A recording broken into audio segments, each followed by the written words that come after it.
All ready now? Good.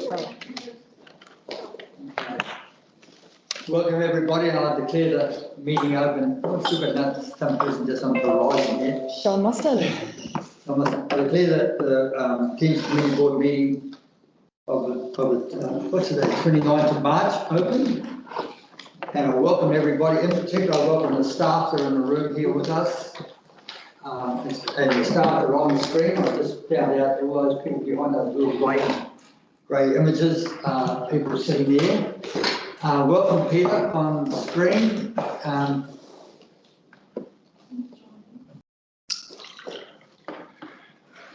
Yeah, hello.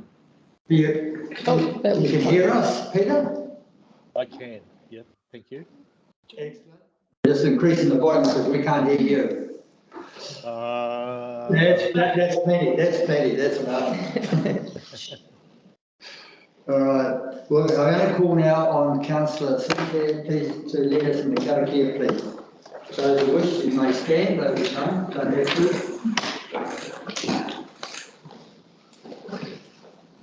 E ngā tohu o mātu atua, o te rangi, o te whenua. He ara takina i a mātou, i ngā take, e whiriwhiri ai, i tēnei wā. I raro ana, i te aroaro, o ranganui ki runga, o papa tuanoku, e takoto ne. Whakamoai ki a tina, huie, tai kia. We call upon all the indications of our creators and of the celestial and earthly elements that surround us to lead and guide us in their deliberations before us at this time. We do this conscious of the attentive presence of Ranganui above us and Papa Tuanuka below us.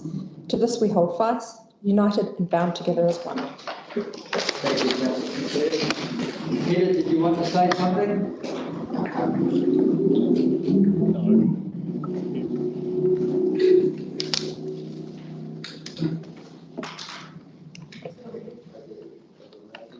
I think it was my thank you.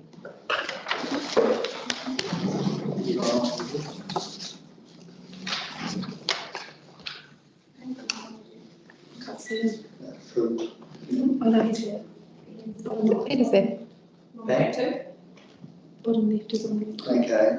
We've got a full attendance today. Just to clarify that point, the Emergency Management Act was altered on the 23rd of February.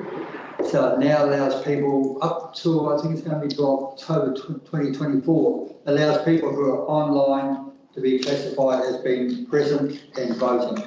And it makes a quorum. So not that we needed an additional person, but just to point that out. So we have a full quorum here today with Peter being online. Right. Public forum. Do you have anybody? No thanks. What? No, can you get we can bring the microphone to you. No. Okay. Items not on the agenda. 1.4. Any items not on the agenda? Okay. 1.5. Any items? Conflict of interest? Anybody got a conflict of interest based on the agenda today? No. Oh. So we'll move to the unconfirmed minutes, attachment A on the agenda. If someone care to move that the community board to confirm the minutes of the Thames Community Board meeting held 8th of March 2023. All right. Do we have a seconder, please? Oh, petition. Community board. Pakaraka. Through the chair, I've received Member Johnston's amendments to the minutes, which I have one time. It was circulated to the board prior to the meeting. Right, so I'm going to call for if there's any points of clarification or amendments. There is one. That's under 4.2. Yeah. So,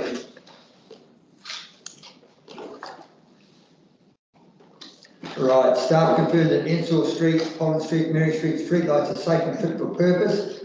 And to that, The question was asked, does that include using the Pollen street lights that carry the flag track system for display of street flags? And the answer was affirmative to that, and Board Member Johnson would like that amendment put into the minutes, please. Has anybody? So can I just ask who said that? Andrew Bowden said And, that. we've gone back, sorry, we've gone back to YouTube and looked at these questions, this question being asked, and it was asked there. But you can't ask questions anyway. This is a board thing for the minutes. So including using the Pond Street lights to carry the flag track system for display of street flags. Has anybody got any objection to that being added to the minutes? That's under street light renewals, 4.2 on your agenda. Okay. Right, I don't have any objections. I'll ask the government team to add that, please. We've added that already. With that, there's no other matters arising from the minutes. Okay, with that addition, I propose to put the motion. All those in favour, please say aye. Aye. Those against? Declared carried. Peter, can you actually hear me? He's muted himself. Did you hear him? Okay. Peter, are you alive? Yes, I am. Yep. I just didn't hear you vote, that was all.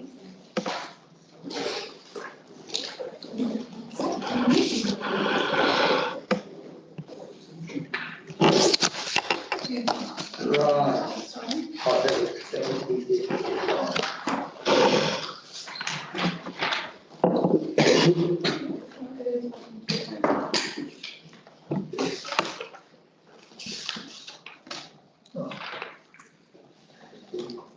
Okay, next item is item 2.1. New licence occupy in Kauaeranga Valley. I presume everybody's read that report. I'll move that one.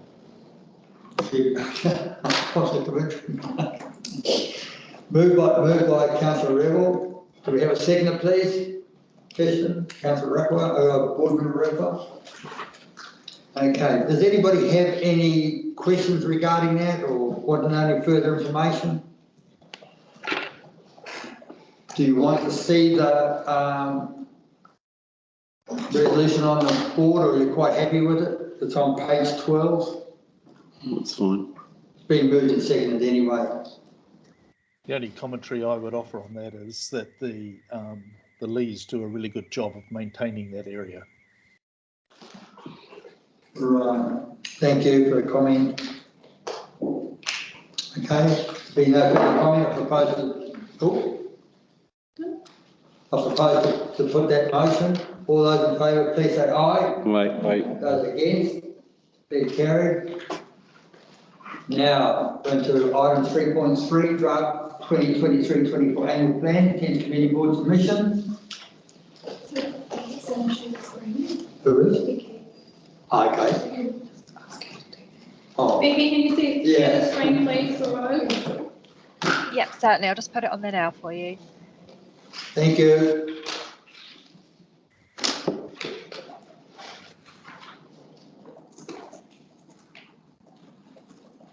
I think we'll have a little bit of a discussion before we move the motion. I just think we should have a bit of a discussion rather than move the motion and have discussions back to front. So if you want to go through those, do you want to lead that, please, Rosalie, because you typed it. So Becky, can you please increase the Size of Yeah. the cell. Is that okay, or one more? a bit more?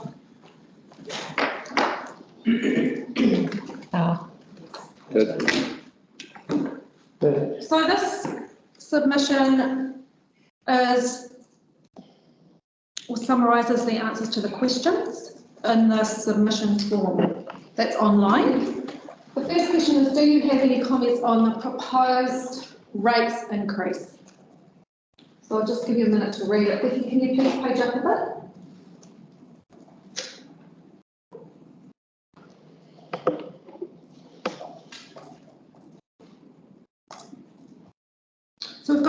link in the submission, and that links to the fees and charges schedule.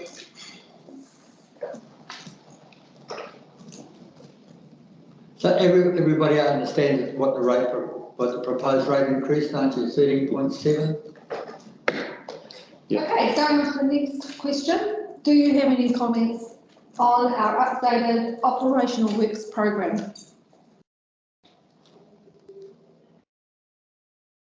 So the proposal includes reducing, excuse me, the grants budget by 50%. So those people who weren't there, that there's some contention there. Do you want to leave it as it is? Do you want to drop back to 50%, or do you want to do away with it altogether? As which I think the chair was proposing. Yeah, so the proposed, it's proposed in the draft annual plan for 23-24 that the grants budget for discretionary and contestable grants be reduced by 50%. So we're saying here that there was support for that. So I presume that'll, if we only go 50%, that'll halve the time and discussion longer. You wish. I mean, I guess my only comment of this is that we can always not allocate the full amount that we get given. So if it's 50% of the entire annual rate and we look at the projects and think, you know, none of these fit the criteria that we particularly want to promote, we can actually not allocate the money and have it retained, I guess. That's a good point. So what happens to that money that's not allocated? Retained for the next year, I understand. Goes into retained earnings. It does go into retained earnings, you don't lose it. Yes. No, we don't lose it. So maybe we should do that then. It keeps our options open, I feel. Sorry, just clarification. I thought it went in retained earnings, but retained earnings for council rather than retained earnings for community. That's raised from us. Yeah, I thought it was for our local. Mr. Allen, do you have any comment? Through the chair, if it's one of the district grants or savings, then it would go into retained earnings for the district. But if it's one of the contestable discretionary grants, then it would go into retained earnings for your ward. And that's us, the last one, isn't it? Yeah. And just to see, so yeah, I am struggling with the idea of the reduction for these grants. Obviously, on one hand, you've got community groups that will be hurting as a result of increased costs. But then the other thing is that we want to try to keep the rate increase down as low as possible, even though it's quite high.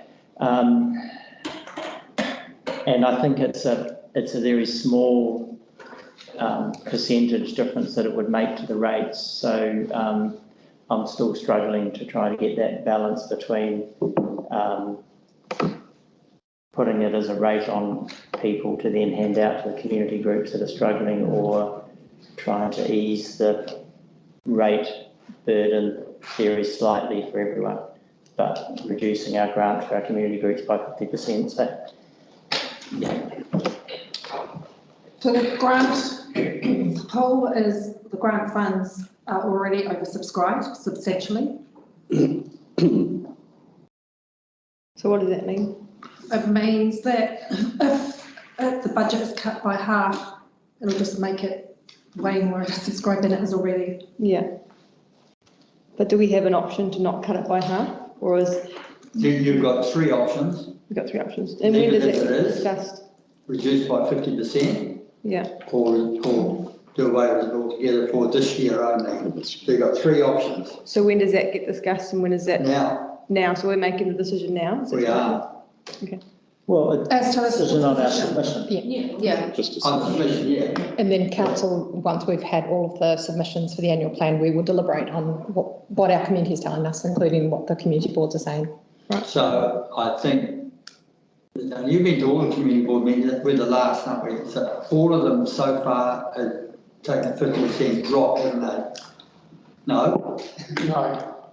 Oh. Through the chair, they've all debated the same topic as yourselves. Two of the boards have decided to keep their discretionary grant because it's easy to administer, and to drop the contestable grant because there's time for the applicants in administration, there's your time, and then there's quite a heavy administration burden to do that for what might be a reduced amount, although you guys do have a larger amount set aside. The two of the boards would like to see their contestables capped. So it will be there's a range of views. One of the boards, maybe two of the boards, because I haven't seen the final, will also make a statement around the economic development grants being made available because they do have the ability to attract business to the district. And so they thought that was important during recovery. So there are a range of views out there. Thank you for that. So basically our amount is $75,000 plus $5,000 of. Yeah, just, So the grant, yes, the contestable grant fund in 2023-24 is $75,000. Which is what percentage of the rate increase? Like what? Very small. 0.02. Very small. Yeah. So you're taking away the entire amount of grants would be 0.1% of the rates. 0.2 or something like that. Okay. Yeah. So Across the district. yes, we're talking about a very, very small number versus keeping half of that, which will be a very small, equally small number, but will do a lot of good in the community. So that essentially, okay. Also, just one final thing, can somebody please, probably Becky, fix the spelling mistake at the end of the first sentence? Contestable's got too many A's. Thank you. sorry, can I just ask ask again? Discretionary, 75, is that what you said, discretionary? Yes. And contestable? No. So, sorry, discretionary is 20. Oh, 20, sorry, yeah. 75. Okay, thanks. Yeah. Other way around. Yeah.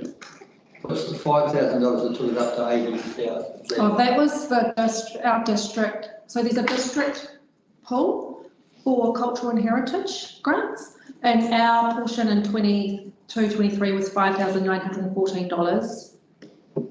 So if that's reduced by half, it'll be half of that, 5,914. Well, so we're still High discussing finance, you know? the chair, through the chair, we're Yeah, still through the discussing chair, this, yeah? We're still discussing it. I just wanted to say, I think 50% is a pretty simple way to go. We've signalled we're trying to, contribute, but we're also keeping some funding for community groups that may need it, so they don't get a double hit. Holly, did you? I'm on the fence. I sit with Martin. I think keep it all. If not, then 50%. Councillor Rodman?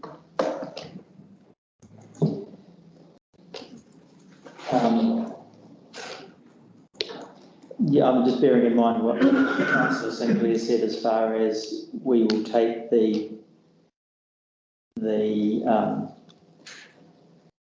thoughts of this community board through into our deliberations as councillors. If the community board is in favour of the 50% cut, then I will support that as a councillor. Well, I mean, it's, I feel I needed to say that because I'm not going to sit here and then say I disagree and then make a grandstand about it on. But the question to you was, what would you want? Is your opinion, not what we decide, what you want? I'd like to see it stay at 100%. Right. Full member Rockwell. I like to go with all 100%, and we keep an eye on where we'll handing the money to make sure they use, and that should have good outcome. We just not end it up like that. Councillor Sinclair. I'd be happy for the 50%. So, Peter? sorry? Peter? Oh, Peter. Yeah, I'm happy to support the 50%. 50%. We just lost you there, Peter. So far, we've got 3 members who support 100% and 2 members that support 50%. Thank you. You've got 4 members, you've got 4 members for 100%. So what are you 100%? Yeah, it's either 100% or none. Did you get my input on that one? No. You cut out halfway through. Oh, okay. Look, I'm happy to support the 50%. If it was going to be 0, I would. If the council had decided across the whole district for it to be 0, I would have supported that. But as a district by ourselves, as an area by ourselves, I would be supporting the 50%. And Rob? I've already done that 50%, yeah. Yeah, so we've got 4 at 50% and 3, sorry, 4 at 100 and 3 at 50. I think that's the majority. Well, who are the 4 at 100? Because I've got Adrian, Martin, And Holly. and Kishan. I said, yeah, 100. Oh, did you? Yeah, I said Don't 100. make hard decisions, Board Member Johnson. Oh, okay, that's all right. That's fine. So there you are. So you can We need to amend the recommend. submission, Becky. So where it says, You need to put your hand Oh, sorry. Mr. Allen wants to just say something. Well, Yeah, just through the chair, thank you. Just a note that it's also okay in the submission to show that there's a range of views, and bear in mind that there will be other submissions from the community that will come in, and so for the deliberations pack that will include all of that. yeah. And so if your chair chooses to speak for your board submission at the time, then you can use that information in the remainder of the deliberations pack. Also, your councillors will have access to the full shooting match and be able to see all of the points raised. Thank you very much. Councillor Rodley. Sorry, I just noticed that second sentence in there says there is support for a 50% reduction across the district. But we just talked about 50% reduction across our board. Yeah, that haven't we? was, in the discussion. That was, yeah. Did you just put that in there? I think that was a bit of a guide as to what was happening across the district. Yeah. I mean, I think as Dean said, it sounds like there's a whole range of different views around the place. So Sorry, Councillor. can I be so bold as that I think all the community boards should be treated the same, and I wonder if that needs to come through in our submission to say that if we keep them, everybody should keep them, and if we get them cut, everybody should have theirs cut, because I would like the support going into council to be able to know that you guys thought all the boards should be treated the same when it comes to our deliberations. So you'd like to add it to the submission? I would like to add it to the submission, yeah. This is the Thames Community Board. Yes, but I think the Thames Community Board has allowed the opinion all the community boards are going to be treated the same when it comes to the grants. I'm sorry, I disagree with you. There's 5 boards in the district and 5 boards operate independently, and I don't think that one board should control what the other boards do or vice versa. I'm not being nasty, I really. Well, because I thought that's what that sentence was, there is support for a 50% reduction across the district. I think that was our area manager just giving us a bit of a steer as well. Right, okay. I'm not aware of anything which has come down from above, so it should be 50%. Oh, Yeah. did you know something has come down? Just through the chair, I think it's the language that is in the consultation pack, because following the January and February meeting, councillors decided to propose 50% across the district in terms of what went out for consultation. But of course, like I've said, there will be a range of views come back on that. So if that's what council decided, then why are we discussing it? Through the chair, the councillors have decided on what will be in the consultation document and what goes out for the public to have their say on. But they obviously will make their full decisions after seeing all of the submissions and deliberations.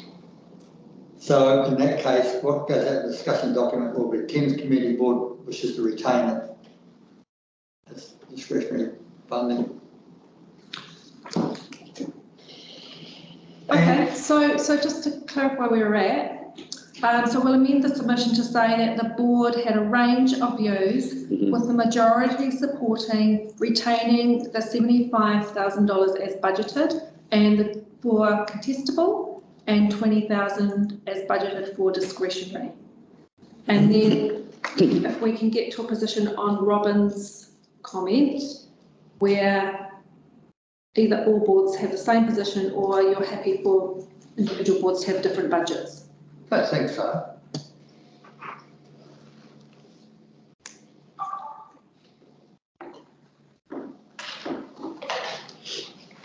I believe this is Thames Community Board making their submission.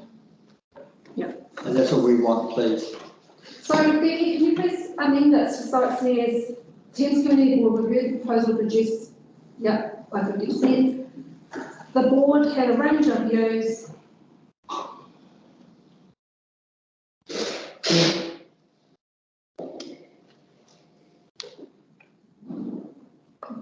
With the majority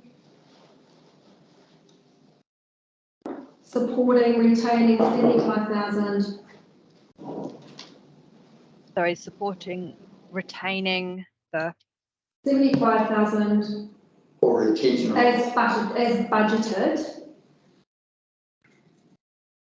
for contestable grants, and the 20,000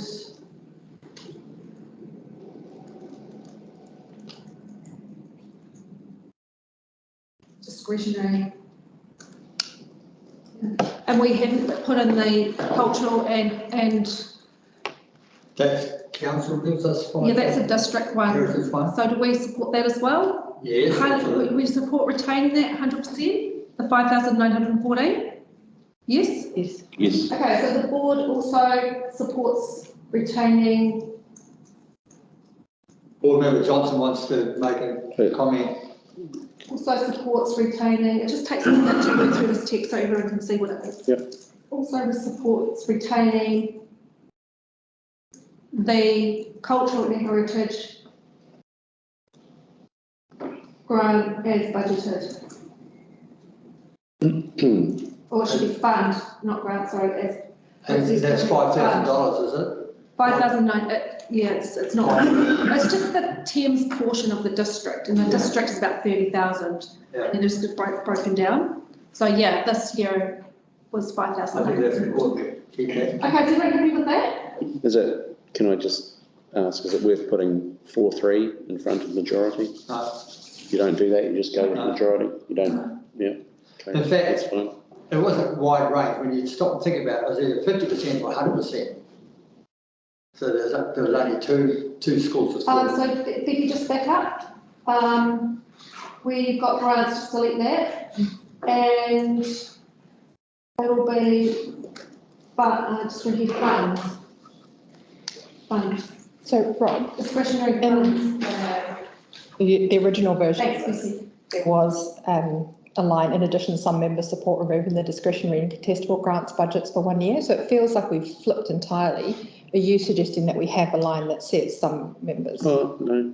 Okay. I just thought, it just says a majority, but I just thought. Sorry, Mr. Chair. Through the chair, Sorry. otherwise I'm off to go home.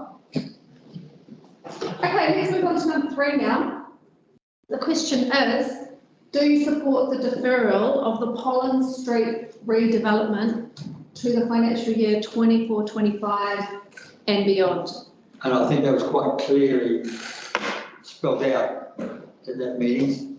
So everyone is happy with that there? Yeah, the draft submission is, the board supports the deferral of 5.1 million for Pollen Street redevelopment to 2024-2025. Thames Community Board supports retaining $250,000 in 2023-2024 for planning and design to be completed in 2023-2024. This is so that construction can be undertaken with the $5.1 million carried forward to 2024-25. Yeah. I think Correct. had the word shovel ready in that, didn't they, at one stage? So we're ready to go if they want to do something. Okay, next question. Was that Peter in the background? Peter, did you have Councillor Rebel, did you have a comment? Yeah, no, I'm just, I'm agreeing with that. I think that's, all that stuff sounds fine. Number 4. Do you have any comments on our updated capital works program? There is support to continue implementing the Thames and surrounds spatial plan and the development of Totoro Valley Road project. Any comments? No? May I just say that Totoro Valley Road project is extremely important to this community. And we don't want to see that just be put to one side for this year. We want to see it continue on, please. Oh, Councillor Rodley, you're supporting me? Yes, supporting you on that. I mean, I don't want to make the submission too wordy, but I do wonder about whether something does need to be put in there about us being mindful of the difficulty that we may have with deliverability of those projects. Because all that has to happen is a roading thing saying, actually, we have to spend 10 million up the coast to do something. And some of these things will drop out to enable that to happen. So I think we just have to, yes, submit that we're mindful of the fact need to be that, flexible. Yeah. But I think that's a given in local government, isn't it? But I mean, we've really dropped it from 54 down to 48. And I don't think that, I think we can struggle anyway with it. But yeah, maybe not. As long as everyone I get, how do you inform the community that, that we may not be able to deliver on all these? I think that's a bit of a given. We won't really know until you sit down and discuss the annual plan and hear all the submissions made to it, will we? That's when the rubber hits the road. And also what health government's going to give to what? Yeah, these are little wish lists really, to some extent, paid for by the ratepayers. Okay, everyone ready to move on to the next question? Number 5, do you support the pay as you throw mid-price proposal of option 2?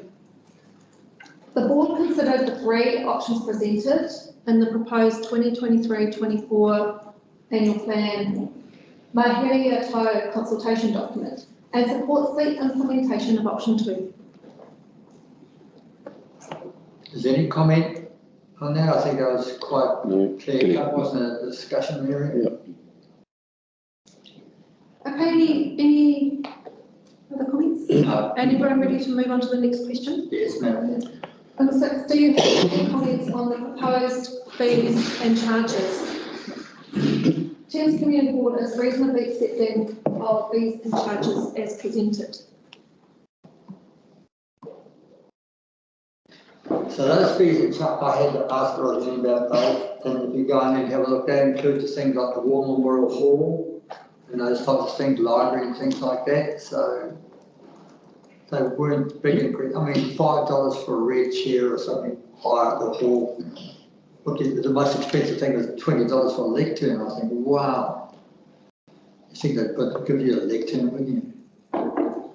Okay. Anybody got any comments about those? Are you aware of those fees? Yes, sorry. That you to hire the lectern to take it away from the civic Oh, centre. So if you're in the civic centre as a user, you're not paying additionally to use the lectern. It doesn't actually specifically say that. It just says $20 for a lectern. Am I wrong? Oh, okay. I'm agreeing. No, because when I read the, because I thought the same thing. I thought, oh goodness, what have we come to? But then when I read the fine print at the bottom of that page, it said, taken away. Yeah. Oh, that's far out. Yeah. Okay. That concludes our submission on the annual plan for 2023-24, draft annual plans. Right. 23-24. So we have a resolution. And through the chair, we're going further, we'll have a link to the submission in the minutes. Oh. So we'll be part of the minutes as well. So in the recommendation, which will be a resolution, we'll have a hyperlink in the minutes to this. Got you. It's not slowing our resolution down. No. Just saying. I think that's a bit of additional information. You understand that? Yes. Yep. Right. And just one other thing, the board has the opportunity to present the submission at the hearing. Well, you put the And so- chair's name down, I'm sure you did. Without recourse to the chair. Right. Now, I'll be going along here just to watch the three councillors and ensure that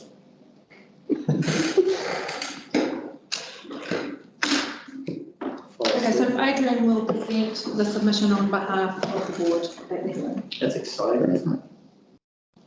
Right, so we'll go to the resolution. Okay, the Thames Community Board received the draft 23-24 annual plan. Thames Community Board submission report dated 7th of March 2023 confirms the Thames Community Board submission to the draft 2023-24 annual plan. Two parts, but we'll take it as one resolution. Do I have a mover, please? Moved by Board Member Johnson. Do we have another move? Second, sorry. Board Member Rodley, Councillor Rodley. I suppose you are all board members. Any further comment? There being none, propose to put the motion. All those in favour, please say aye. Aye. All those against? Being carried. Thank you, Peter. Presume you voted yes. You did. Yep.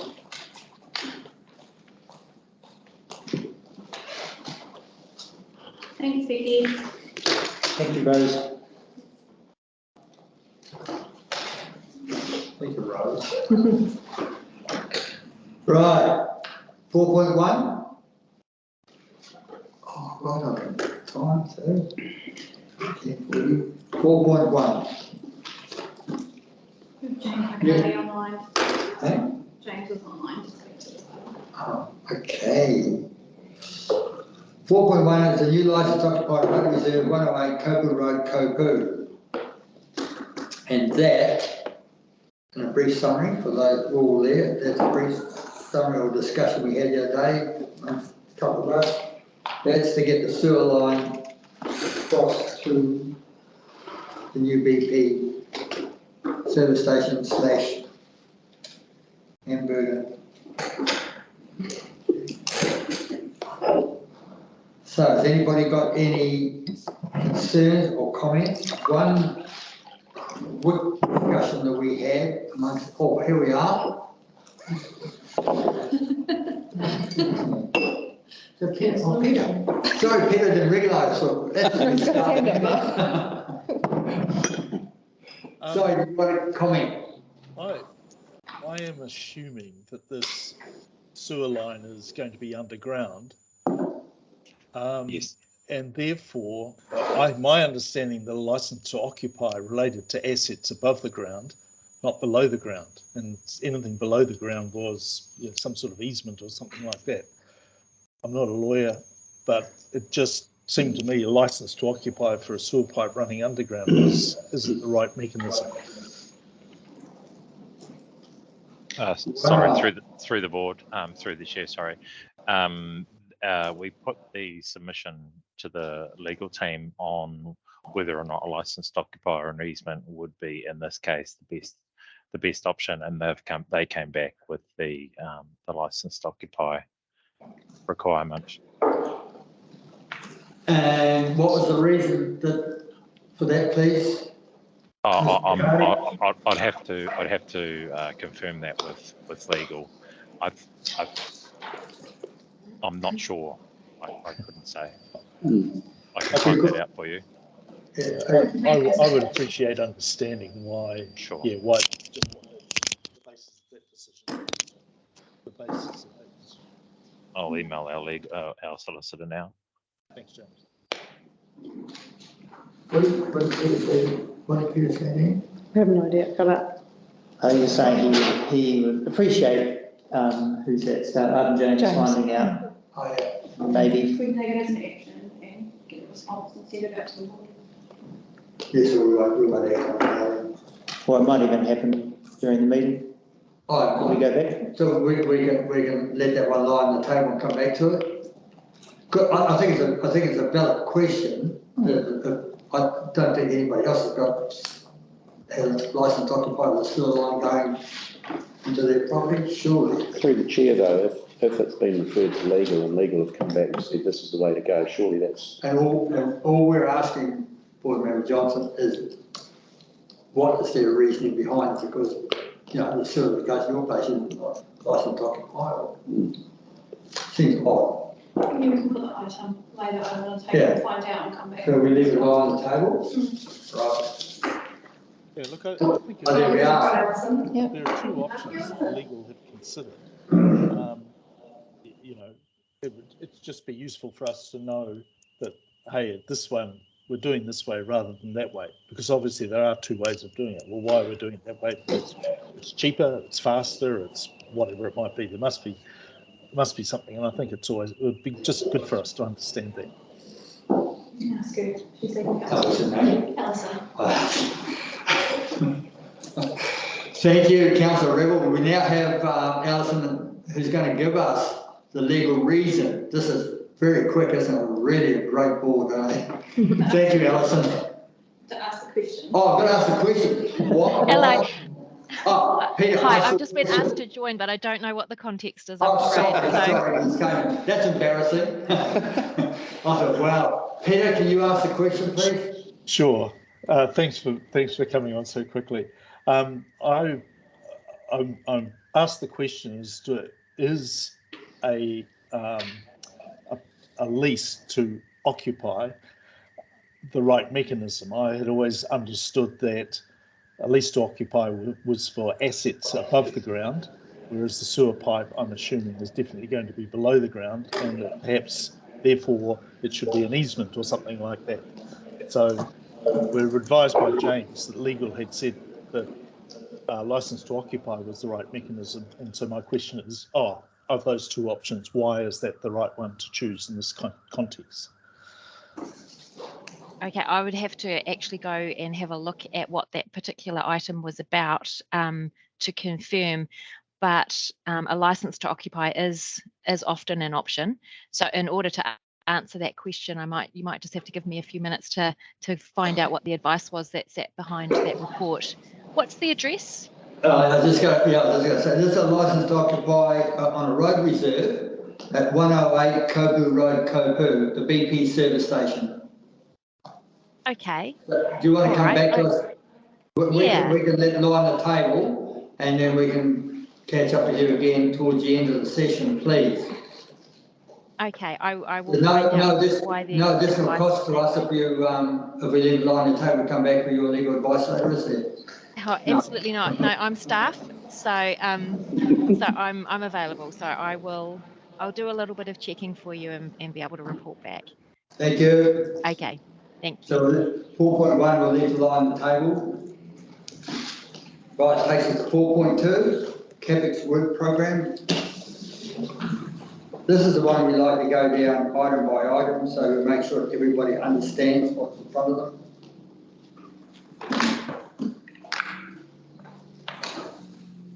I don't have to move to the people line.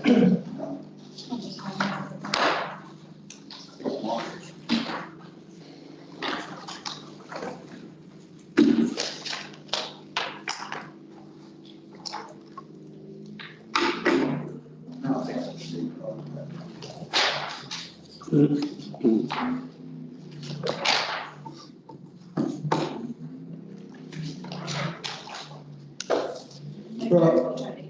No. Okay, item 4.2, Thames Community Board CAPEX work program. Welcome, Mr. Bowden. Thank you, Chairman. Okay, we'll start at the top of page 20. So we go down, we just go down, quickly go down the library. Anybody got any comments? Parks and open spaces.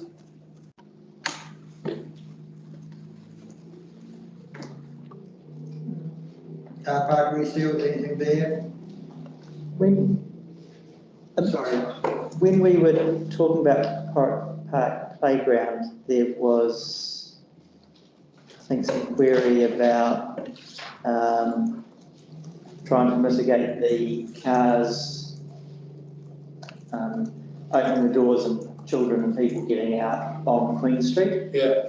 And there was a little bit of discussion, I think, around trying to have a couple of parks dedicated over in that roads, in that Danby Field park. But I had also thought a while back when this project was first sort of being talked about, I think Bruce Hinson and Beatty mentioned about there might be the possibility of doing some work on that bit of road on Queen Street. And I realise it's Waka Kotahi, but I was just wondering if that in fact has all been shelved. If I know perilously little about this project because it's been managed outside my team, I'll find out for you. That would be good, thank you. Just if I remember correctly from Councillor Rebel, the last community board meeting, the March, the mention was made that they had made provision for parking of the Danby Field car park, and it's nodding. And so that part has been taken into account. Yeah. And I reiterate what I said at that meeting, I'd certainly be absolutely opposed to any parking on Queen Street for that playground. It's just too dangerous. I mean, we've already had uplifted one deceased person from there that got run over in that immediate vicinity. I wouldn't want to go down there and uplift a child for the same reason. So I would say that in my humble opinion, and Councillor Rebel was the chair of that group, but in my humble opinion that it shouldn't go ahead. They've got a safe way of getting children into that park. Certainly not using State Highway 25. Peter, have you got your hand up there, Peter? Oh, sorry. Yeah, no, he has, look, his hand's up. On the top there. Oh, I thought his own personal hand. Councillor Rebel. So you're absolutely right that there is provision being made for, if you like, designated parking in the Danby Field car park for the Porritt Park playground. Right, so rather than just having it general parking right through that, the parking up towards the Citizen Band Hall is being designated as parking for the Porritt Park playground by having a time limit on the amount of parking. And in addition, there is an increase in the number of mobility car parks in the Danby Field car park. As well as that, there is an increase in the number of mobility car parks, if you like, in the round by the warehouse thing, where warehouse and Porritt Park sort of intersect in that area there, which is council-owned parking. And there's additional parking being allocated there. Any changes to State Highway 25 and the parking on State Highway 25 is out of the scope of the project, but it is noted that of the possibility of, as a next step, at some stage of re-looking at the whole, that aspect of parking there.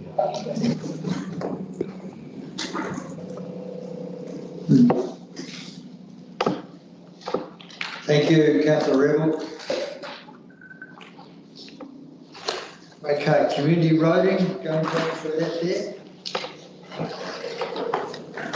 I just wondered about if I could just ask you a very quick question. Did you find anything, or have they not analysed all the underground radar work yet? But did you find anything that was just troubling you down that part of the road? Not yet. However, we are meeting with the ground penetrating radar person on the 6th of April to go through the survey and identify where additional work may be needed. In other words, CCTV. We have a marked up plan showing where CCTV surveys have been carried out, and there are precious few on Bonner Street. So it's highly likely that with the balance of money that's left here, that we'll carry out some more work. I need some further discussion on exactly where we'll get the most value for the future design once I've spoken to him. So we're on to that. Excellent. I thought that you made some comment like that last time. Yeah. Okay. Thank you. Anything else down there? Yes, if I may, Mr. Chair. I do feel like I might be flogging a dead horse, or at least the skeleton of a Shetland pony or something on this one. But the footpath rehabilitation, at our previous meeting, or our last meeting, in the minutes, which are documented on page 9 of the packet, it said that the footpath maintenance schedule would be updated prior to this meeting that we're now having. And I perhaps would have expected to see something in this report that would reflect the schedule being updated. Maybe I was wrong in my expectation, but it feels to me like whatever was originally requested around that, which I think originally was last year, about a schedule of footpaths. I apologise for that. We'll get one. As please waiting. I'll get one issued. The roading engineer is conveniently not here anymore. Otherwise, I'm asking to respond. But I'll get that for you, Peter. Okay. Councillor Riddle, there's a personal guarantee. Excuse me, Mr. Chair. That's actually listed as one of the action schedule items already. And there's a long explanation there as to why we have not been given that. Request for a footpath maintenance schedule to be created for the incoming board considered closed, because footpath maintenance relies upon regular routine inspections by council contractors. Yes, you do. So does that not answer Peter's question? Well, I think that was what was stated last time, but yeah, okay. that same thing was stated at the last meeting, but it was there was going to be some schedule produced. However, I'm happy to accept that whatever it is not going to happen, and that the statement that Robin's just read out is the one we live by, that it's a reactive process and it's dependent, I guess, on people doing requests for service. That will be my understanding going forward. Thank you. Yeah, fair enough. So what you're really looking for, Councillor Rebel, is a list of, don't we do any like new footpath work? Yeah, we do. And other work programmes for other wards, we've provided that. So yeah. This is, it should have been done here, hasn't been, but it will be. So it's all very well to say that, you know, the ratepayers or concerned citizen put in a service, but normally you'd have a footpath program of reviewing footpaths anyway, wouldn't we? We do. I knew you would. To back up that 6392%, we do. And we work with Pinnacle Civil to establish that schedule. So it's not here, but I can assure you it will be. And I think that would allay some of Councillor Rebel's fears about nothing being done for renewals or new footpaths, which I think is quite important that we have at least have a budget for it and do something each year. Especially more and more mobility scooters. Sorry, Christian. So can a board member require? Through the chair, regards for footpath, I think really important when they plant a tree next to the footpath, especially with kawa as they grow, they lift the whole footpath up and they create a more expense for the future. And there's already a few examples around the town. So just want to mention. Yeah, I think some of those in the last few years have been taken out and other species have been planted, particularly on Pond Street. If you look at Pond Street, there are not that many, I don't think many cars down there. So the trees that are there now have not got those, what I would call spreading tips. But I agree with you. It is to put a tree in and then spend money unnecessarily remedying the footpath because of that is, well, yeah. false economy, really. Yeah, I just comment on that, they took out those media Xerats down there, which are on all four corners of intersection, replacement of Metro Maori Princess. Most Princess, that's right. So they're a smaller growing tree to some extent, and more in a column shape. Councillor Rodley? I just wondered about so if you've got an area in Thames where the footpath, either the paving is starting to get a little bit up and down and consistently grubby, presumably that's not considered rehabilitation?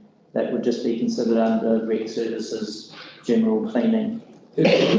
Right. I think it struggled with both of them. Yeah.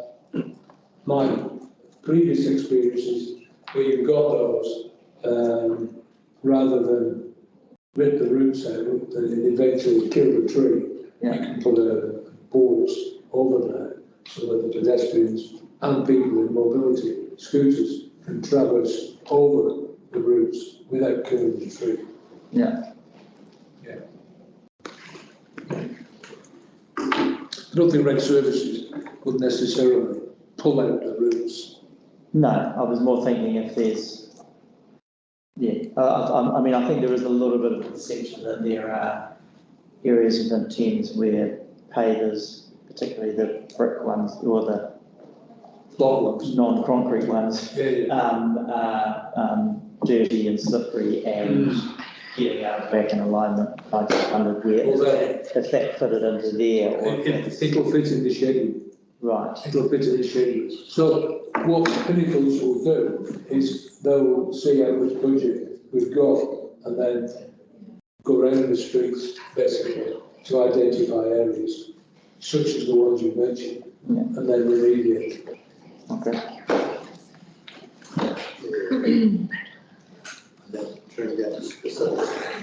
Sorry, I just getting a lot of information come through. I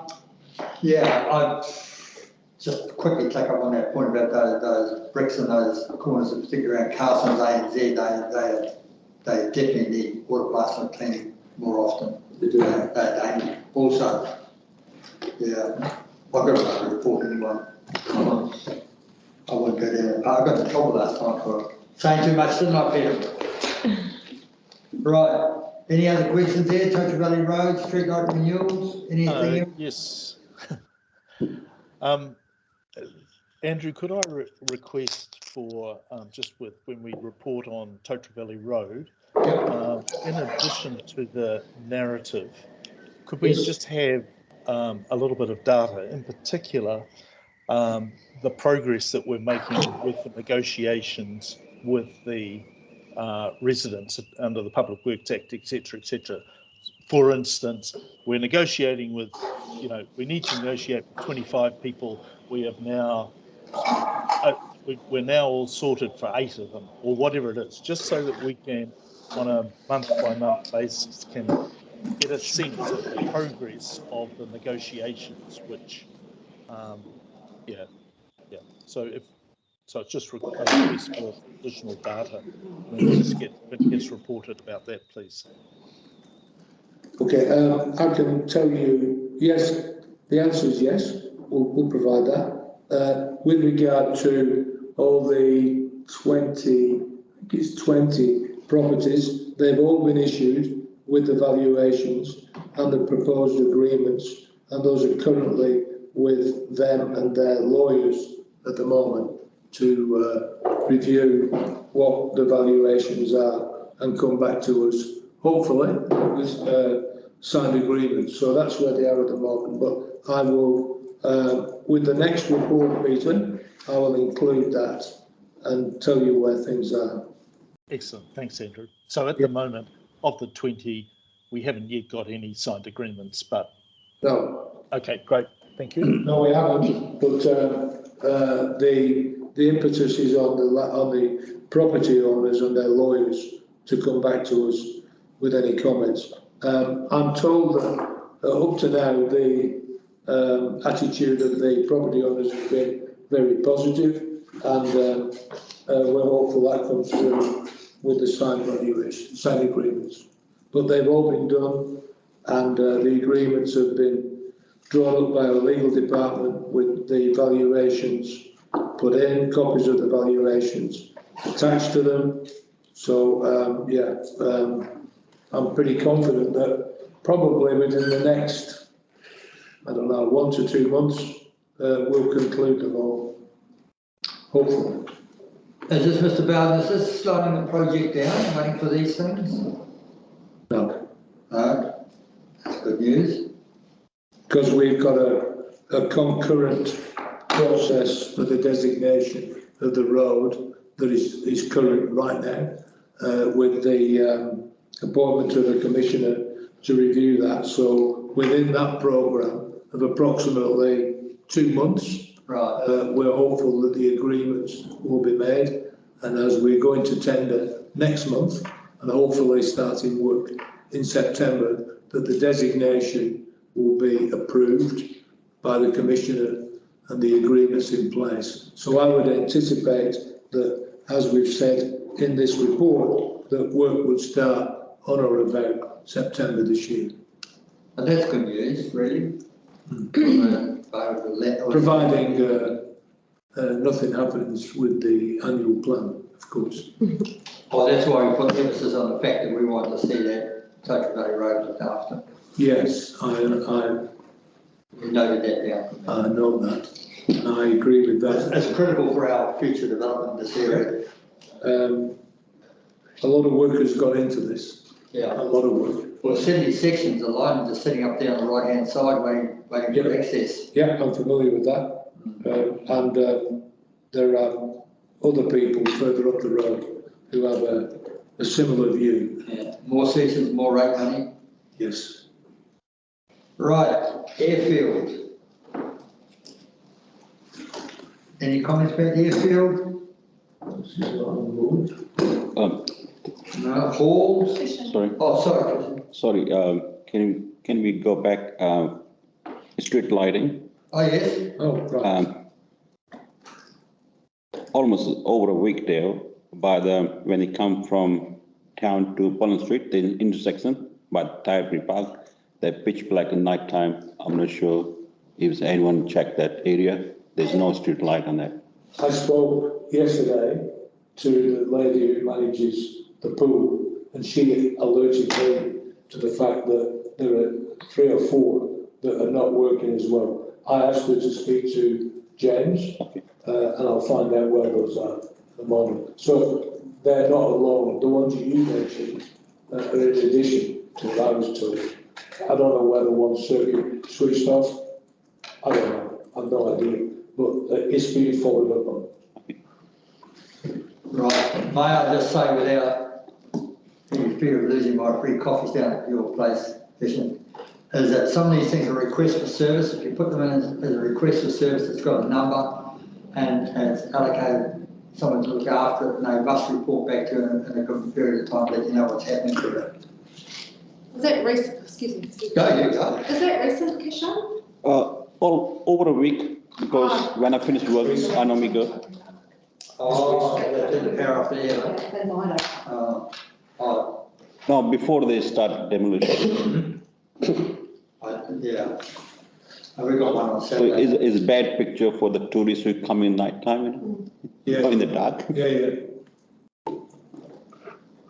Okay, halls, furniture fittings, no, barbers. Sorry, I just wondered, the halls, fittings and furniture and fittings.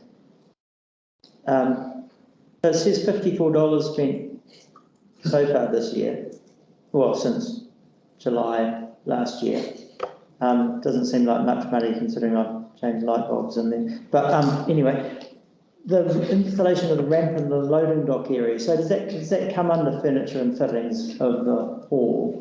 Yes, it would do. It's not sort of doesn't sneak in under footpaths or anything, because it's basically joining the civic centre to the footpath. Maybe. I was just curious. I'm not sure. Okay. Yeah. I don't know. Is that That's right, I know. Is that at the back of the building, or is that the one down? It's next to the toilets. Next to the toilets here. I just noticed some concrete work being done there the other day. Okay, Harbours, one vote, Brandon? Yeah, I'm going to follow up on this. I think that note's been there for about a couple of months.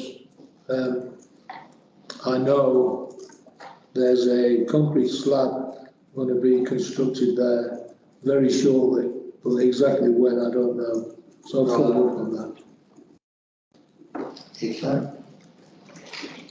Economic development. Yes, I have a question there. So, a couple of things around that. Andrew, in the report that has come, there is no financial report, whereas normally we do get a financial report that kind of, in particular, shows us what's happening with our contingency, amongst other things. So, is there a reason we didn't get a financial report this time, or? We were requested to take it out. Right, okay. However, your email that you sent to Jen yesterday, I've sent you via Yes. Jen the response to that. Yes. To the funding. Yes.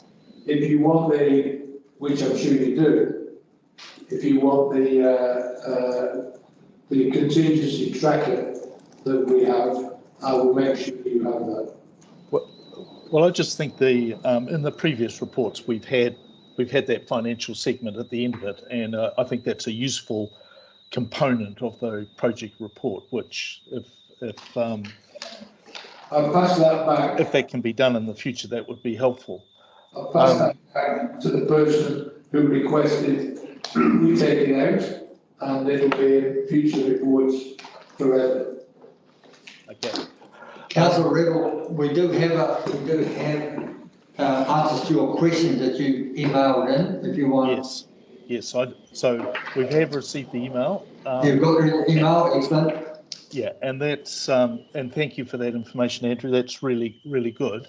That's all right. I guess what I just want to highlight is, and if I could just do it based on the information that Andrew has provided to us, that this project is a $15.3 million project. We have, if you like, guaranteed funds from the Ministry of Business, Innovation and Employment for $8.2 million. We have guaranteed funds from the Department of Internal Affairs of $4.05 million. So we kind of are assured of $12.25 million.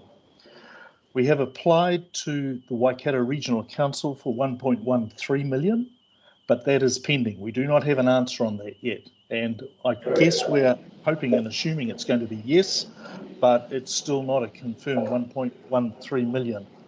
So if we assume that is going to happen, then that's 13.38 million of the 15.3 million of the project. So there's a $2 million shortfall.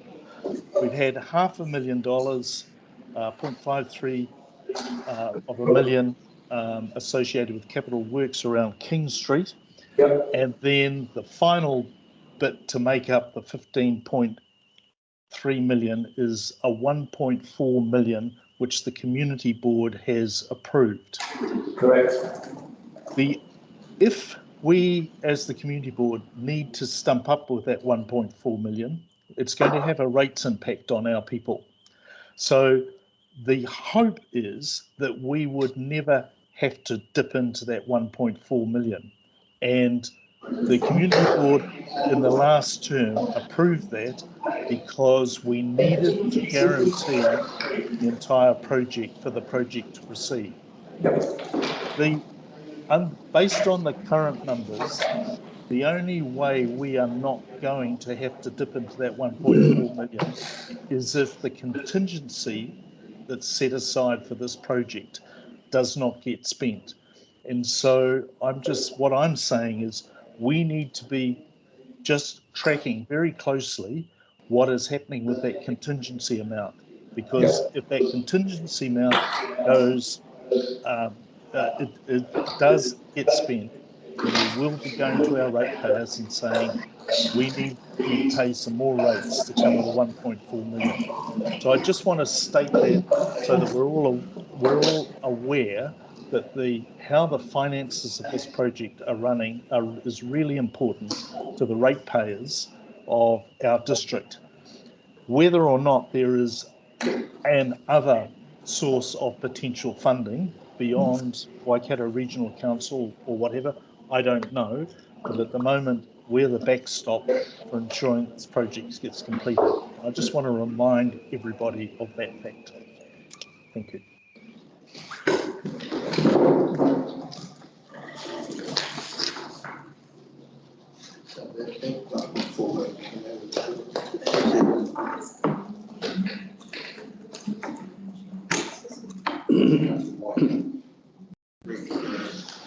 That's not right. Thank you, Councillor Revell.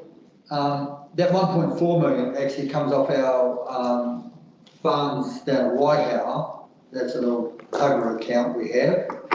But any additional money we have to pay, and I noticed that the CEO suggested at one of the council meetings I attended that it could be a shortfall of up to 1.3 that Thames Community Board would cover. I was quickly to point out to her that no, we wouldn't be, because it's not an agreement. But apparently there is some sort of loose agreement going around. We don't know whether it's 1.3 million or 130,000. It's very hard to determine which one it is. But whatever way it is, I doubt if this community board will be able to stump up for any additional funding up over and above the 1.4 million. Yeah. Thank you for that clarification. Yeah. Right. So we go on to page 22.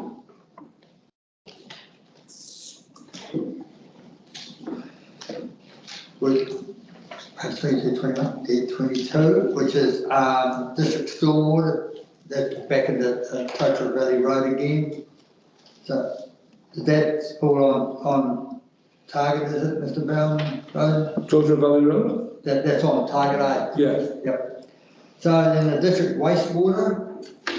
So we're doing some work out of the pond, I gather? Yeah.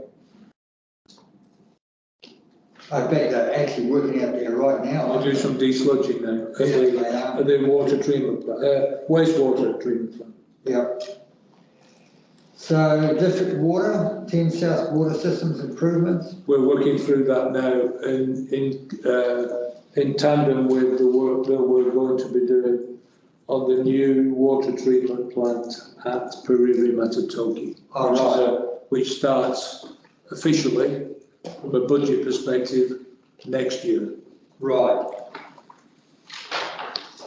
And it's still within the annual plan. And the last one is Totara Valley Road Services. Yeah, these are all duplicated. No other way out. Yeah, we've got three waters and roading. Except you've got a orange on there. They're all orange, I think. Revised, we're on track. Okay. Yeah. All right. Any questions, Mr. Bowden? Yes. Board Member Roper. Through the chair, regard for Kōpū marine project. Yes. We know there's lots of money we're going to spend. Yep. Any future plan how we can generate revenue out of this facility? Any plan? There will be an operational plan. Okay.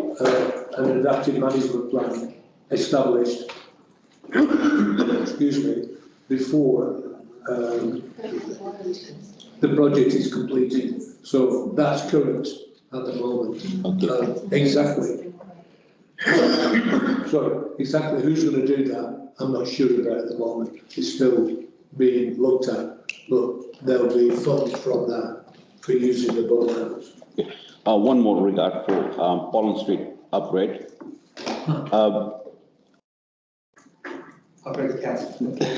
The water, what I learned last few years, some business need to install backflow units. So while we're doing work upgrading Main Street, if we have unit installed next to the meter, yes, that will be more ideal. What do you think? Yeah. Just on that point, if you walk down Pollen Street, where the water connections enter the property, there what might be the back or might be the front. There's even a couple of shops with a water meter visually in the ceiling, believe it or not. So, yeah, I know. So what we're going to do, and these have been established over time. So what we have to do is we're going to go down before we make any changes whatsoever to the water connections. We're going to review on a shop by shop basis, or sorry, business by business basis where the water meters are. So if we make any changes, we do that. And at the same time, and you were making a very good point, we'll check on the backflow preventers as well. And I would imagine there are very few. Bear in mind the age of some of the properties along the street. So we're looking at that. We're looking at that at the moment. I spoke to somebody yesterday about, he looked at me as though I was stupid. But I said, look, before we do anything on this, we're going to need to go from shop to shop, and he will be doing it and establish where they are. Yeah, it's true, because if you look at the 5 years back, not many people know about backflow unit. And if you ask them, and they will know, what is that, you know? So it's pretty interesting. I think in the 1800s, that didn't exist. Thanks. Councillor Sinclair? I just wanted to return to your point, Kishan, about the ongoing opportunities for money from Kōpū. We last term got the business case for the Kōpū Marine Precinct, and I wondered whether it'd be worth sending it to the new board, because it was a very well written business case. Good idea. Yeah, can we request that? I have seen it. You've seen it, We but need to do that for you. yeah, well, it's possible. Have you guys seen that business case? So if we circulate it to the whole board. Good idea. Very good idea. Thank you. Okay, we'll put that to action. Thank you. Yeah, That is well written. thank you. Except these are must buy as well. That's a bit tricky, that water meters, couple of water meters up in the ceiling type thing. That's really radical approach to climate change.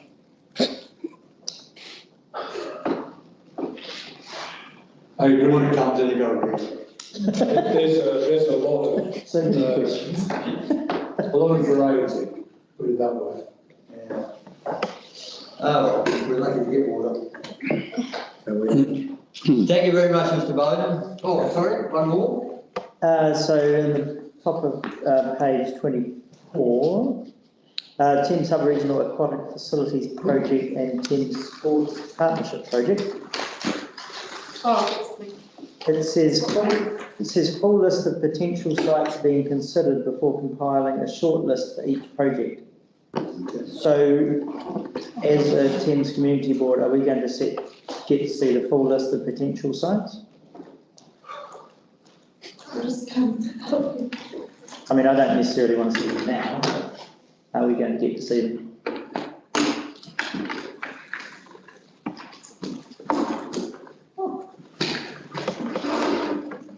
So there's a list for aquatic and a separate list for the sports partnership project. So there's two lists, and it's a lot of different sites.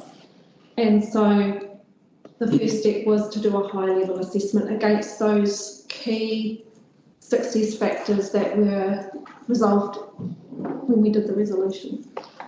And February? No, sorry. When we adopted the NISA assessment, so that was, might have been August or September, yeah, last year. So there were key success factors in there, and so the high level assessment's been done on the long list. And so in terms of the community board briefings as we go along, yes, we're doing briefings.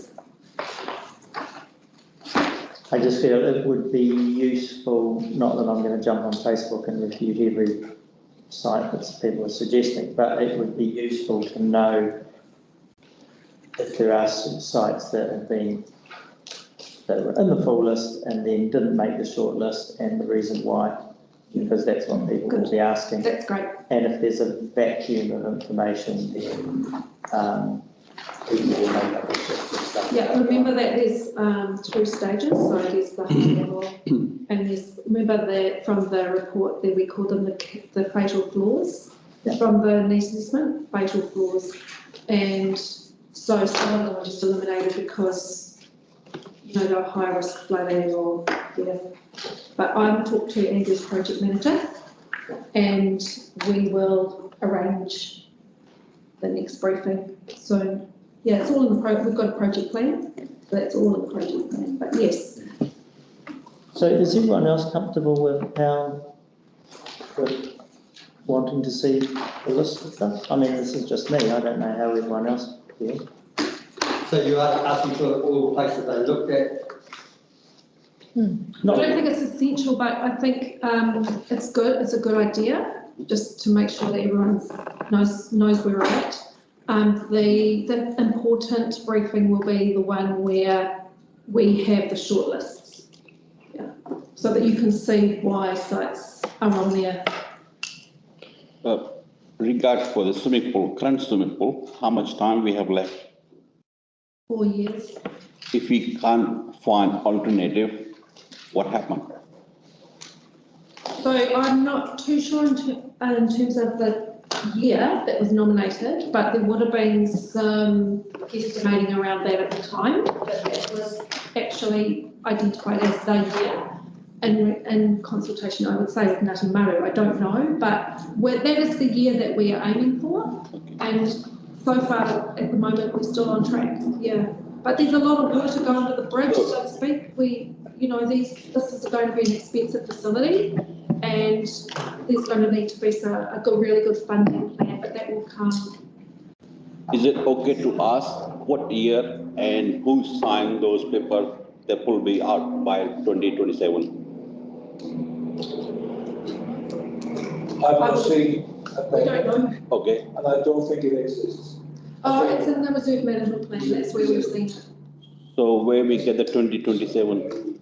The reserve management plan for Thames and Thames Coast reserves was adopted by council in December 2019. Okay, I think we'll move things along, but just in regards to that, I've already spoken to the area manager, and we should be initiating conversation now with Ngāti Maru, because there's no way that we'll have that pool out of there by 2027, not the best will in the world. We probably won't even have a place to put a pool by 2027, 4 years away.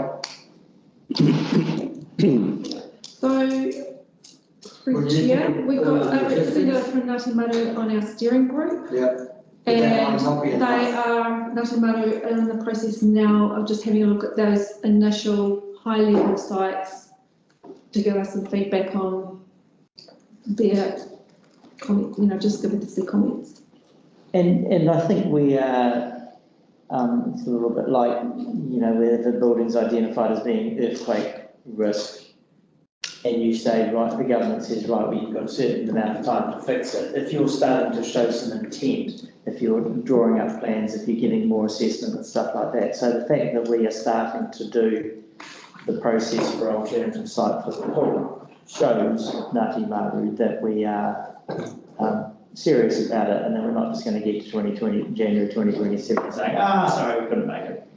You know, it won't be a surprise. There will be, this is the process, we've identified the sites, this is likely to be the time frame. So that's precisely why I've asked that we start the conversation now and not leave it till 2027. But bearing in mind, if you cast your mind back, I think it was 2015 we were supposed to be out there in the original conversation with Ngāti Maru. And you know, I can remember these conversations have gone on, it was almost since the year 2020, 2000 gone on. So it's always been a thorn in their side, and we projected we'd have that pulled out of there by 2015. Now we're talking about 2027. So we've got to be conscious of that, and I think that it's only right that we should communicate to them and communicate now and tell them what we're doing. Relying on one person representative on the steering group may not be sufficient when it comes to the high level. Yeah, so in terms of the timeline, we work backwards from the draft LTP.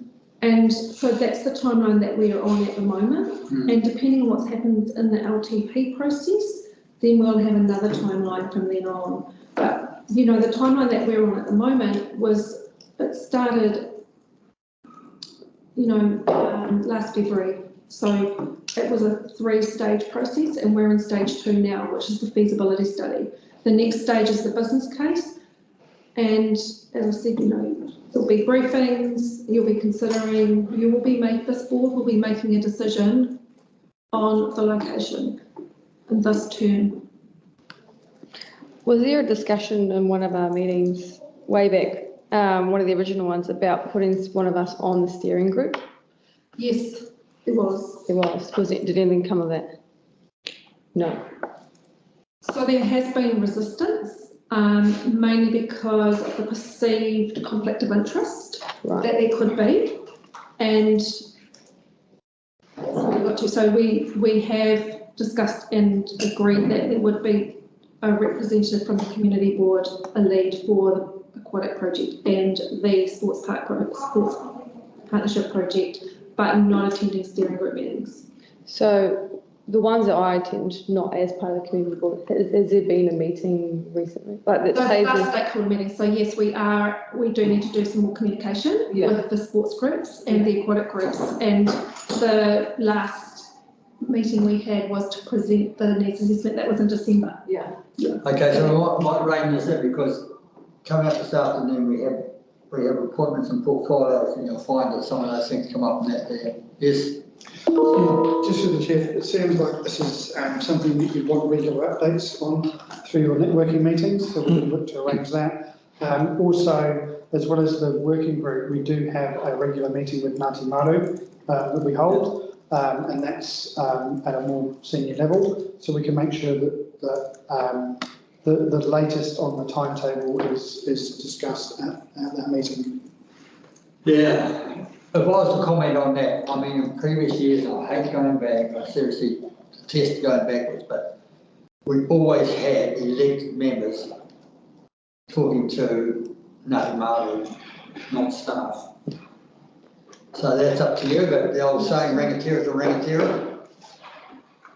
So, and I'm not going to discuss it in a public meeting, but I can assure you that, you know, having sat through the memorandum of understanding of Ngāti Hei and Purianga and Murray Bay area, it does pay to have elected members involved in your initial discussion, or any discussions.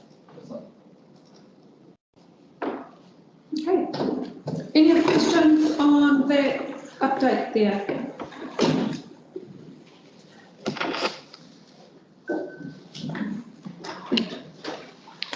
Okay, thanks. On these CAPEX programs, which Doug really like, Jay Hogan, Scott, can we It's finished. take some of those out and leave them? That's that one. Please, is that a possible who does this? So we'll come out. I think they stay in there until the end of the financial year. Do they? Yes, Yes, they do, by tradition. By tradition. By tradition? Yes. That way we can see it in there and go, oh yes, that's been completed, rather than it's just. See what happens? Oh, no. You actually drive past the set there. I believe it, yeah. Okay.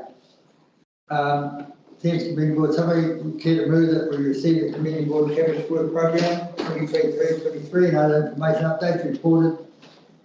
Dated report. Then we put that in the agenda. Yeah. We'll just change it to March. Yep. Okay, moved by board member Johnson, second board member Rockwell.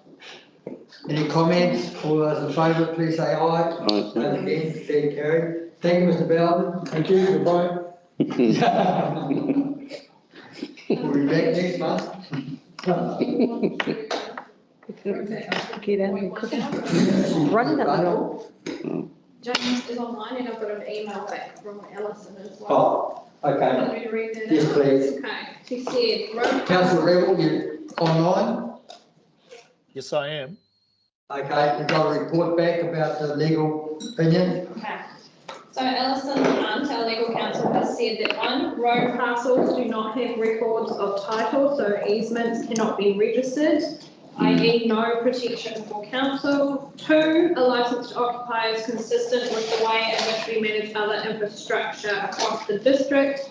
And three, there is greater flexibility with a licence to occupy if council needs to take control of the infrastructure in the future. Example, council can relocate it if it needs to. Right. Excellent. And she says she can join the meeting if he needs to. No. I think that's pretty good. Yeah. Excellent. Thank you very much. 4.1, so, Have a move and second? no, don't have. I'll move. Second, do we? No. Move, second move, Councillor Sinclair, second by Councillor Rodley, and the motion is to receive the Thames Community Board, oh no, sorry, next one, receive the new licence to occupy road reserve 108 Kōpū Road, Kōpū, report dated 2nd March 2023. Any comments, any further additional comments? All in favour, please say aye. Aye. Those against? Declared carried. Where is this Kōpū Marine? So that's part of the work program. Oh, is that part of the work program? Here we go, past that. Now on to action schedule. Action schedule.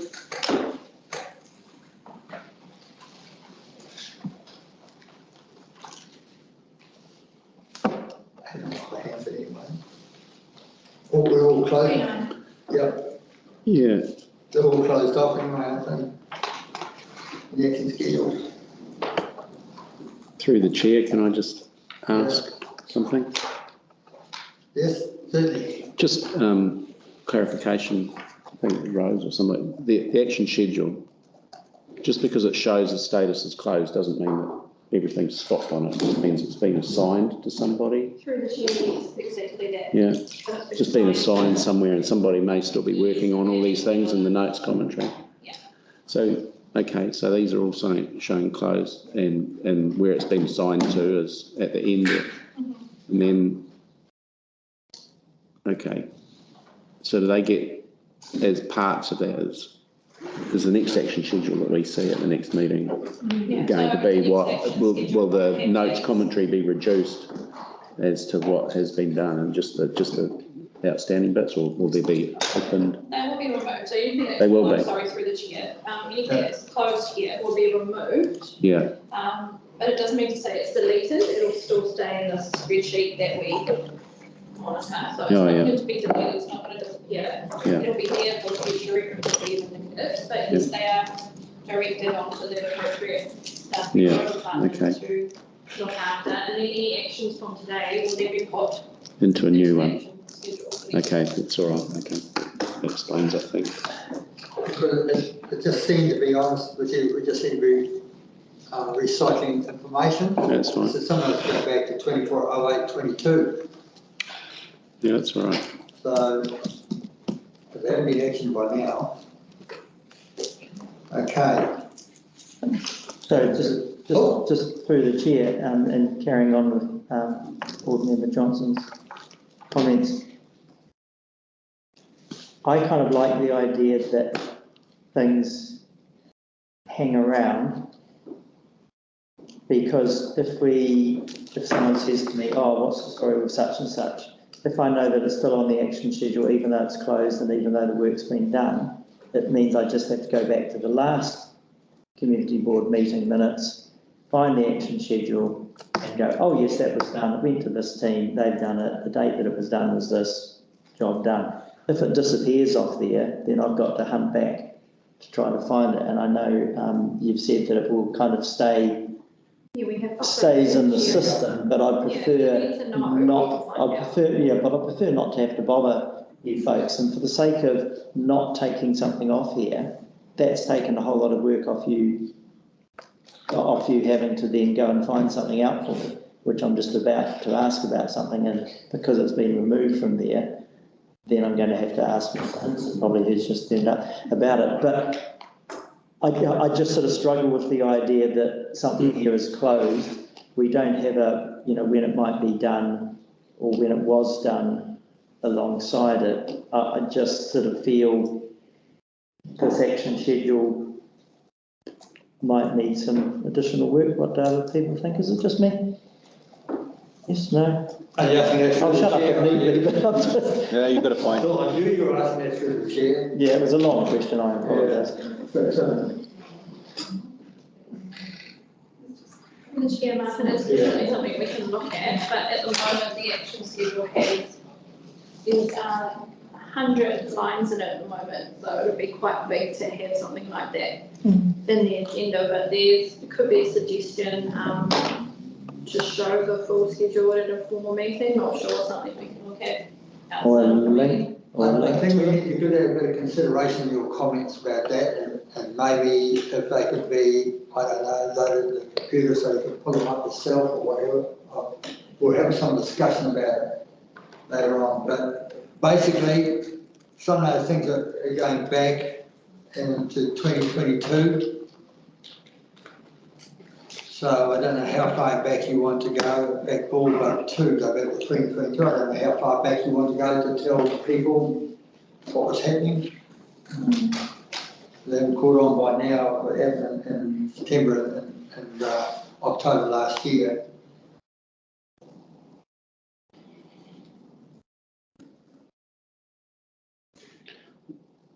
So, and I guess also when there's things in there saying a report summarise options, blah, blah, blah, blah, blah, will come to a future meeting. I guess to me that also just sort of sounds a bit vague. Yeah. The future meeting could be next meeting, it could be in a year's time. Yeah. I just struggle a little bit with this being called a schedule. Yeah. Where there's a whole lot of stuff that's not scheduled. I don't know. Through the chair, Okay, the governance team yeah, work on and come back with a solution. Yeah. So has anybody else got any comments on the action schedule so the governance team can look at it? Now's the time to make comment.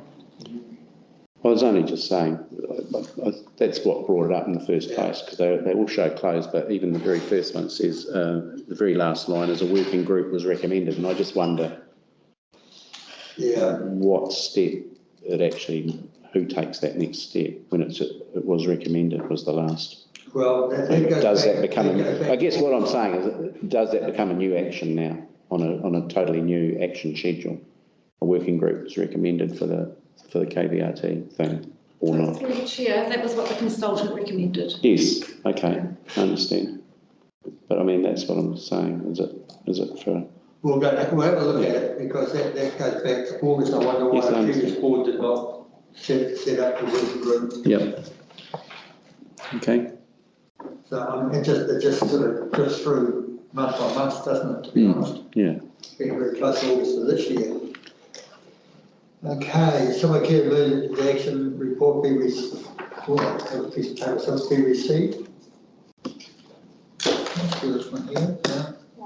What was it? Oh, yes, there we are. Received action schedule report dated 9th of March 2023. Moved by Martin, Councillor Rodley. Do we have a second, please? Second, Board Member Johnson. All those in favour, please say aye. Aye. Those against? No. Declared carried. Things in my mind about that. We will look at that through the governance thing. If Board Member Johnson, do you want to make a comment? You can just email it through. Yeah, great. Thanks. That's the easiest way.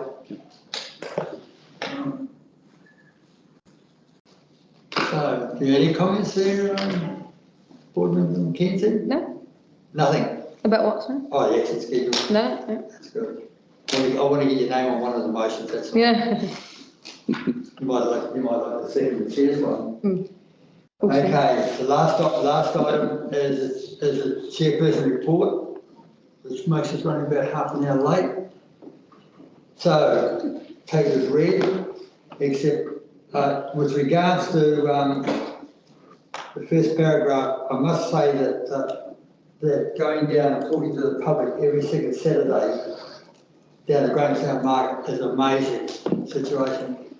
I think we ended up with one stage 4 of us down there, but we ended up with 3 going right through, and I think that most times somebody was engaged in the conversation. Albeit some of them were really requests for services, but it was an opportunity for the citizens, the ratepayers, to get off their chest. And one of the things that are complaining about in a big way is the motor vehicles travelling around. So I've asked that we have the police come to a briefing session on that. The noisy motor vehicles, the unlicensed motorbikes and things like that. And they're a real concern to the elderly people in the community. So we've got to sort that out somehow. Everybody would have read the road to recovery document. And that was just terrible, shocking. And if you got onto a thing and managed to open up the Pauanui one, it's just unbelievable what some people are going through right now out there. So I just want to see something happening in this town and start to get things moving. Like as I said, otherwise we're going to see tumbleweeds rolling down the bloody street. Wild West town, nothing here.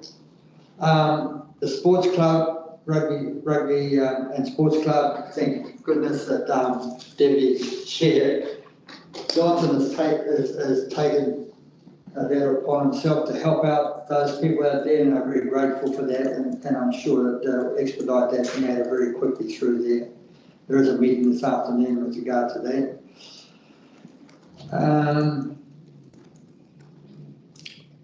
And I've attended 2 Teams working group meetings, and we did nominate 2 board members, but I'll have to have a bit of a sort out this afternoon about that. And also we're trying to get the Destination Thames website up and running. I'm having quite an email battle with, or even a bit of email dialogue with a gentleman who's going to endeavour to put that back together for us. So that's basically it. Any questions, Chair? Oh, that's good.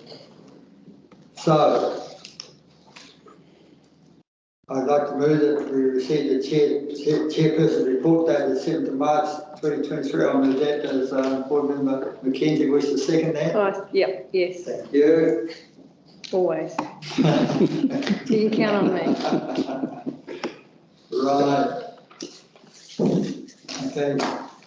All those in favour, please say aye. Aye. Those against, please carry.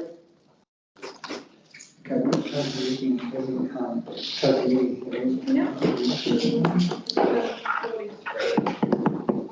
Okay. Thank you, everybody. Worked our way through it. What looked to be a fairly harmless agenda. Did bring up a few issues, so we'll work through those going forward. And I'd now like to thank everybody for their attendance here today, our 1 person in the public forum here today, and those staff members still here. Thank you very much for coming along. I declare the meeting closed at 11:43.